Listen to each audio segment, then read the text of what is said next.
Race 2 of the FIA World Endurance Championship of the awesome Spa-Francorchamps. A stunning sunny Saturday. Drivers gathering on the grid, a mix of smiles and nervous anticipation. Big crowd on hand to watch sports car racing at its finest around one of the world's greatest tracks. Mr. Tom Christensen waving the green flag on the grid. Porsche number 1 leading the field round. Andre Lotterer on pole, surrounded by Toyota's 2nd, 3rd and 4th on the grid. The number 9 low downforce Le Mans spec car outbraking itself dramatically at the first corner. It would rejoin in the middle of the LMP1 pack to rise smiles from the Toyota team. Narrowly behind the Porsche, a change of position for 2nd. Mike Conway, who started in 2nd spot, getting himself back ahead of teammate Sebastian Buemi. And then attacking the leader. Within the first dozen laps, the Porsche was under assault with the Toyota in both mirrors. Conway, the first to squeeze by on the run up to the bus stop chicane, going the long way round, and Lotterer didn't have enough grip to defend. Battle royal in GTE Pro, Ferrari led, but a three-way battle for 2nd with both Fords, 67 up behind 66 on the long Kemmel straight. But as they diced, the 4th car, the 2nd of the Ferraris, just drove around the outside of them to make it a Ferrari 1-2, and that would set the mark for the race. LMP2 lead change as Bruno Senna in the white car passed poleman Roman Rusinov after a long defence of the lead. Tight at the top of GTE Pro, that's why they call it Pro. Door handle to door handle into Eau Rouge is not for the faint-hearted.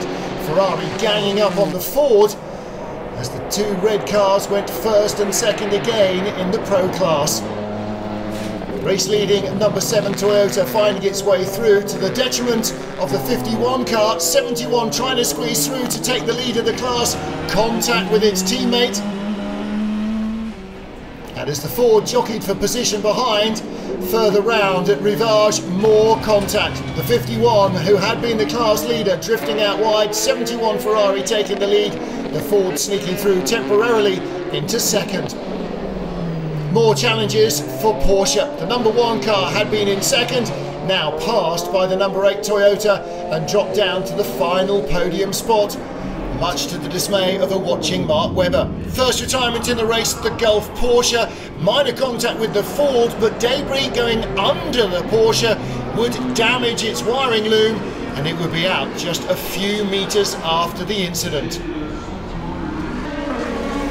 Lead battle continued to rage in GTA Pro between the Ferrari duos.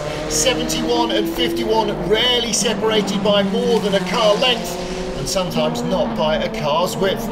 The team allowed them to race. They were easing away from the pursuing Fords. It looked like being a Ferrari 1-2. But what about Porsche versus Toyota?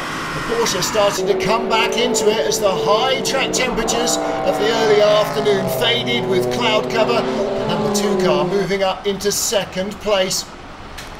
Clearly, as far as Porsche was concerned, the battle was not over. This would be a close one all the way to the line as the sun set and dusk approached.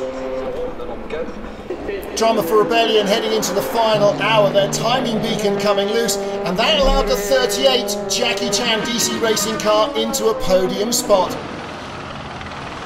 Number 2 Porsche making contact with one of the Alpines. They would stop for a change of nose, costing them more track time after an earlier slow puncture. Fortunes seemed to be favouring Toyota and especially the number 8 car.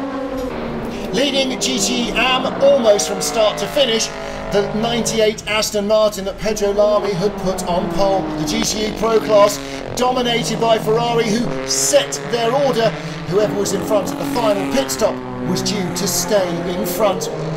And G-Drive, predominantly the force to be reckoned with in LMP2, they would head with a 4th different team running their cars to the checkered flag with the lead.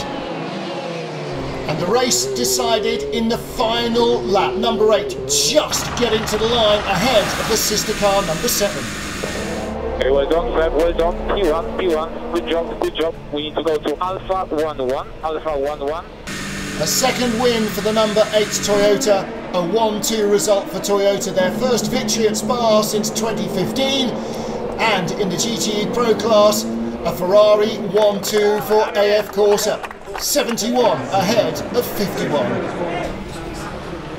Celebrations for the race winners. More questions than answers perhaps as we lead up to the next one. The big race, the 24 Hours of Le Mans. Are Ferrari too dominant? Will they be pegged back? And what about Toyota versus Porsche? It looks set to be a grandstand race at the next round of the FIA World Endurance Championship, the 24 Hours of Le Mans.